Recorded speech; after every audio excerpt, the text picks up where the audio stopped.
ഞാൻ കുറച്ച് ദിവസത്തെ കാത്തിരിപ്പിന് ശേഷം സാധനം വന്നപ്പോൾ അതൊരു ബെഡേ പെട്ടിയായിരുന്നു. ബെഡേ പെട്ടി എന്ന് വെച്ചാൽ ഇത് ഇത്രയും വലിയ പെട്ടി. വേക്ക്ഫിറ്റ് എന്ന് പറയുന്ന ബ്രാൻഡിന്റെ ഒരു ഗെയിമിംഗ് ചെയറാണ്. ഒത്തിരി നാളായിട്ട് ഞാൻ ചെയറിന് മാറ്റം വിചാരിക്കുന്നു. അങ്ങനെ ഇപ്പോൾ മാറ്റിയെടുത്ത ചെയറാണ്. അപ്പോൾ ഞാനിത് അൺബോക്സ് ചെയ്ത് സെറ്റ് ചെയ്തിട്ട് വരാം.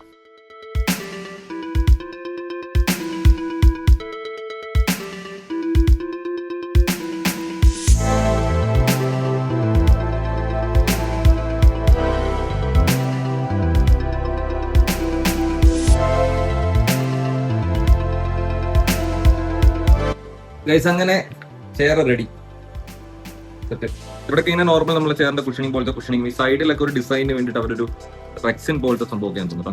അങ്ങനെ ഇത് കൊടുത്തിട്ടുണ്ട്. ഇവിടെ ഒരു നെക്ക് സപ്പോർട്ട് ഉണ്ട്. ഇവിടെ നമ്മുടെ നടുവിനൊക്കെ സപ്പോർട്ട് കിട്ടുന്ന രീതിയിൽ സപ്പോർട്ട് ഉണ്ട്. ഇതൊക്കെ വേണമെന്നുണ്ടെങ്കിൽ നമുക്ക് ഊരി മാറ്റാം. സൈഡിൽ ആംബ്രസ്റ്റിൽ നമുക്ക് ഇങ്ങനെ ഒരു കാർബൺ ഫിനിഷ് പോലെ ഒരു സ്മൂത്ത് സർഫസ് ആണ് വരുന്നത്. ഈ ആംബ്രസ്റ്റിന് കുറെ ഫീച്ചർ ഉണ്ട്. നമുക്ക് ഈ ബട്ടണിൽ ഞെക്കിട്ട് ഇത് വേണമെങ്കിൽ ഫ്രണ്ടിലോട്ടോ ബാക്കിലോട്ടോ ആക്കാം. പിന്നെ ഇവിടെ ഇങ്ങനെ ഒരു ബട്ടൺ ഉണ്ട്. ഈ ബട്ടണിൽ നമുക്ക് ഇങ്ങനെ പ്രസ് ചെയ്തിട്ട് ഇത് രണ്ട് സൈഡിലോട്ട് വേണമെങ്കിൽ ആക്കാം. ഇത് ഇങ്ങനെ രണ്ട് സൈഡിലോട്ട് നമുക്ക് വേണമെങ്കിൽ ആക്കാം. പിന്നെ ഇവിടെ ഇങ്ങനെ ഒരു ബട്ടൺ ഉണ്ട്. ഈ ബട്ടണിൽ ഞെക്കിട്ട് നമുക്ക് വേണമെങ്കിൽ ഇതിന്റെ ഹൈറ്റ് കൂട്ടിയും കുറയ്ക്കുകയും ചെയ്യാം. പിന്നെ വേണമെങ്കിൽ നിങ്ങൾക്ക് ഇങ്ങനെ ഇത് റൊട്ടേറ്റ് ചെയ്യാനും പറ്റും. രണ്ട് സൈഡിലോട്ടും റൊട്ടേറ്റ് ചെയ്യാനും പറ്റും. സ്ട്രോങ് ആണ്, കംഫർട്ടാണ്. നമുക്കിത് ഇങ്ങനെ കറങ്ങി കളിക്കാം. പിന്നെ റൈറ്റ് സൈഡിൽ നമ്മൾ ഇരിക്കുന്നതിന്റെ സൈഡിലായിട്ട് ഇങ്ങനെ ഒരു ആമുണ്ട്. ഇതിൽ പിടിച്ചിട്ട് നമുക്കിത് ബാക്കിലേക്ക് റിക്ലൈൻ ചെയ്ത് ഇങ്ങനെ പോകാം, കിടക്കാം. 180 ഡിഗ്രി കിടക്കാം.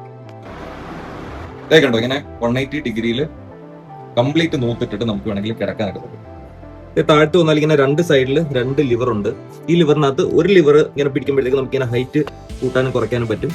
ഇപ്പോഴത്തെ ലിവറിൽ പിടിച്ചാൽ ഇങ്ങനെ ലോക്ക് ചെയ്യാം. ലോക്ക് ചെയ്താൽ ഈ സാധനം ബാക്കിലോട്ട് ആ ഒരു സ്വിംഗ് എഫക്ട് കിട്ടുമല്ലോ, അത് ലോക്ക് ചെയ്യാനും റിലീസ് ചെയ്യാനും വേണ്ടിയിട്ടാണ് ആ ലിവർ. പിന്നെ ഇവിടെ ഈ സ്പ്രിംഗിന്റെ ടഫ്നെസ് കൂട്ടിയും കുറച്ച് നമുക്ക് ആ സ്വിംഗ് ആടുന്ന ഫീൽ ഉണ്ടല്ലോ, അതിന്റെ ആ ഒരു സ്മൂത്ത്നെസ് കൂട്ടാനും കുറയ്ക്കാനും ഇത് ടൈറ്റ് ചെയ്ത് ലൂസ് ചെയ്ത് പറ്റും. അപ്പൊ ഇനി ഇതിലിരുന്നിട്ടായിരിക്കും നമ്മുടെ പരിപാടികളെല്ലാം, നമ്മൾ എഡിറ്റിംഗ് സംഭവങ്ങളും ഒക്കെ ചെയ്യാൻ പോകും. കണ്ടിന്യൂസ് ആയിട്ട് ഒരുപാട് നേരം ഇരുന്ന് വർക്ക് ചെയ്യുന്നവർക്കൊക്കെ ഉറപ്പായിട്ടും ഇതൊരു നല്ല ഇൻവെസ്റ്റ്മെന്റ് ആണ്. ഇതൊരു ലക്ഷറി ആയിട്ട് നിങ്ങൾ ഒരിക്കലും കണക്കാക്കണ്ട. ഇത് നിങ്ങളുടെ ഒരു നെസസറി തിങ്, അതായത് നിങ്ങളുടെ ഹെൽത്തുമായിട്ടൊക്കെ ബന്ധപ്പെട്ട് ഒരു മസ്റ്റ് നെസസറി ആയിട്ടുള്ള കാര്യമായിട്ട് കരുതിയാൽ മതി. അതുപോലെ വേറെ ഒരുപാട് ബ്രാൻഡിന്റെ ഇതുപോലത്തെ ചെയറുകൾ അവൈലബിൾ ആണ്. ഇപ്പോൾ ഞാൻ വേക്ക്ഫിറ്റ് വാങ്ങിയ കാര്യം എന്ന് വെച്ചാൽ ഞാൻ വേക്ക്ഫിറ്റ് ഒരുപാട് പ്രോഡക്ട്സ് യൂസ് ചെയ്യുന്നുണ്ട്.